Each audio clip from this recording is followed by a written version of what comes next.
Turbūt labai simboliška, kad mūsų pokalbis apie Kanados lietuvių spaudą vyksta čia, Anapilio sodyboje, Tėviškės Žiburių redakcijoje ir būtent prie labiausiai vertingo eksponato visoje redakcijoje, daktaro Šapokos stalo.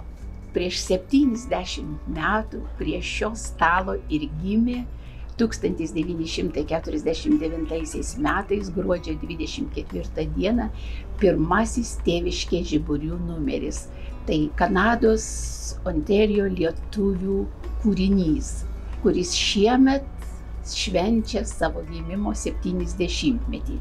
Per 70 metų laikraštis kiekvienais metais lankė lietuvius gyvenančius ne tik Ontario provincijoje, bet ir Kvebeke, Edmontone, Vankuveryje, Kalgaryje.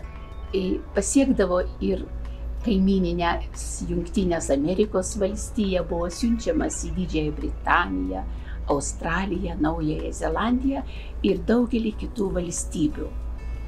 Ir laikraštį lietuviai nutarė sukurti, susirinkę ir matydami, kad gyvenimas užsienyje, tai yra tokioje priverstinėje tremtyje, kelia daug sunkumų ir spręstinų problemų, kaip toliau išlaikyti savo ir savo vaikų lietuvybę, kaip toliau garsinti pasaulio Lietuvos bylą. Taigi grupelė lietuvių pasivadinusių Kanados lietuvių katalikų draugija Žiburiai ir nutarė steigti savo laikraštį. Ir man atrodo, jų šitas darbas tikrai įrodė, kad tai buvo vienas iš svarbiausių Kanados išeivijos darbų. Laikraštis per tuos metus ne tik jungė atskirus bendruomenės telkinius, bet ir juos telkė vienytis Lietuvos laisvės bylos garsinimui, palaikė visas lietuviškas iniciatyvas, žadino istorinę atmintį. Bet aišku, pirmieji dešimtmečiai išeivijoje buvo ypatingai stipri politinė kova už Lietuvos nepriklausomybę ir laisvę, ir tai atsispindėjo laikraščio puslapiuose.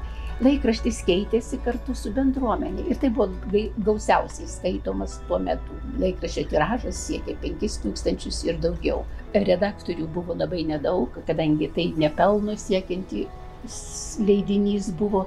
Labai dirbo didelis būrys savanorių, kurie platino laikraštį, padėdavo jį išsiųsti skaitytojams. Ir taip laikraštis, kad galėtų pasiekti kiekvieną savaitę. Lietuvai pasiekus savo nepriklausomybės tikslą, keičiasi ir laikraštis. Aišku, bendruomenė taip pat keičiasi, mažėja skaitytojų, mažėja rašančiųjų, kurie visiems laikams jau paliko bendruomenę. Reikia pripažinti ir tai, kad mišrios vedybos palieka savo pėdsaką ir dažnai nuo lietuviškos bendruomenės pasitraukia mišriose šeimose užaugę žmonės. Spausdintas laikraštis pergyvena savo ne pačius dabar geriausius laikus ir tikimės, kad ateityje jis atgims elektroninėje erdvėje.